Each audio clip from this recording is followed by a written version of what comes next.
Hi, hello, வணக்கம் and welcome to 70 channel. So இன்னைக்கு இந்த வீடியோவில் நம்ம பார்க்க போகிற இன்ட்ரெஸ்டிங்கான ஒரு காசிப் என்ன அப்படின்னு பார்த்தீங்கன்னா, தயாரிப்பாளர் ரொம்ப கெஞ்சி பேசியுமே மதிக்காத நடிகை.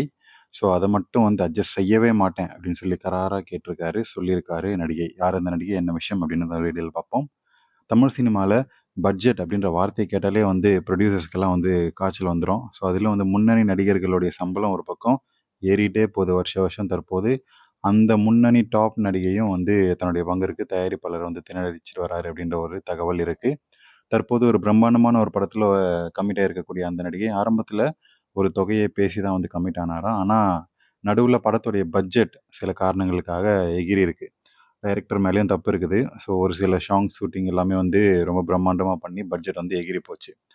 ஸோ தயாரிப்பு தரப்பு என்ன பண்ணுறதுன்னு யோசிச்சுட்டு இருக்கும்போது நடிகை கிட்ட போய் ஒரு ரிக்வெஸ்ட் மாதிரி வச்சுருக்கிறாங்க. மேடம், படத்தோடைய பிஸ்னஸ் கொஞ்சம் டல்லாக இருக்குது. இதனால் உங்களுடைய சம்பளத்தில் ஒரு 10% மட்டும் விட்டு கொடுங்க. அடுத்த படத்தில் சேர்த்து அதை கொடுத்துட்றேன், இல்லைன்னா சரி பண்ணிக்கலாம், எப்படியோ பார்த்து பண்ணிக்கலாம் அப்படின்னு சொல்லி ஒரு பெரிய தயாரிப்பு நிறுவனம் கெஞ்சி கேட்டிருக்குது நடிகை கிட்ட. ஸோ இவ்வளோ பெரிய தயாரிப்பு நிறுவனமாச்சே, அடுத்தடுத்த படங்கள் இவங்க கூட ஒர்க் பண்ணுறதுக்கு இது ஒரு சான்ஸு. இப்போ விட்டு கொடுத்தா அடுத்தடுத்த படத்தில் நம்ம கமிட் பண்ணுவாங்க அப்படின்னு சொல்லி எந்த எண்ணமும் இல்லாத அந்த நடிகை சொன்ன பதில் தான் கம்பெனியை அதிர வச்சிருக்குது.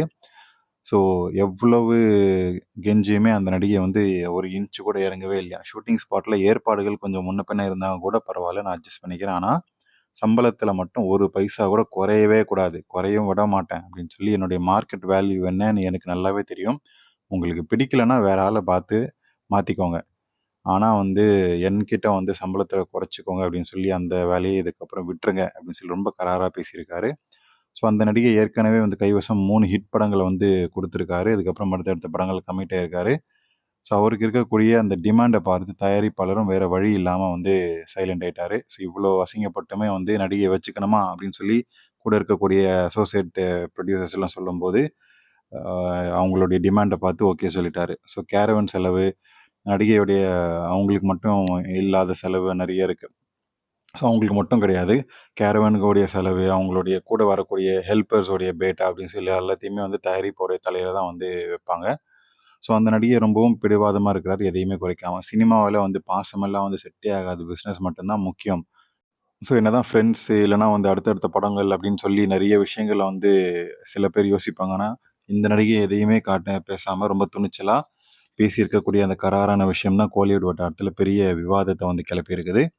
ஸோ நடிகர்கள், நடிகைகள் அவங்களுடைய சம்பளத்தை குறைச்சாதான் சினிமா உருப்படும், பிழைக்கும் அப்படின்னு சொல்லி பல தரப்பினரும் ஓப்பனாக பேசக்கூடிய சுச்சுவேஷனில் இப்போ நம்ம இருக்கோம். ஏன்னா நடிகைகளுக்கே, நடிகர்ஸ்க்கே கிட்டத்தட்ட 100 கோடி, 150 கோடி ரூபாய் சம்பளம் கொடுக்க வேண்டிய சூழ்நிலை இருக்குது. ஸோ நடிகைக்கு அவ்வளோ கிடைக்கிறது இல்லை, 1, 2 கோடி தான் கொடுப்பாங்க. பட் ஆக்டர்ஸுக்கு தான் அதிகமான சம்பளம் ஏற்றி கொடுத்துட்ருக்குறாங்க.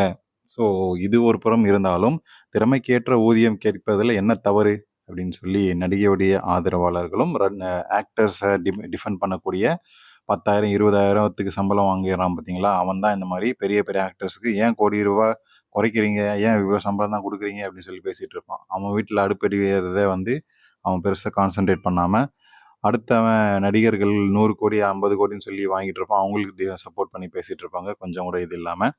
ஸோ நடிகர்களை சப்போர்ட் பண்ணுங்கள், சப்போர்ட் பண்ண வேணான்னு சொல்லலை, படங்களை பார்த்து என்ஜாய் பண்ணுங்கள், சப்போர்ட் பண்ணுங்கள், அவ்வளோதான். அதோட நம்ம வேலையை பார்த்து நம்ம என்ஜாய் பண்ணணும்.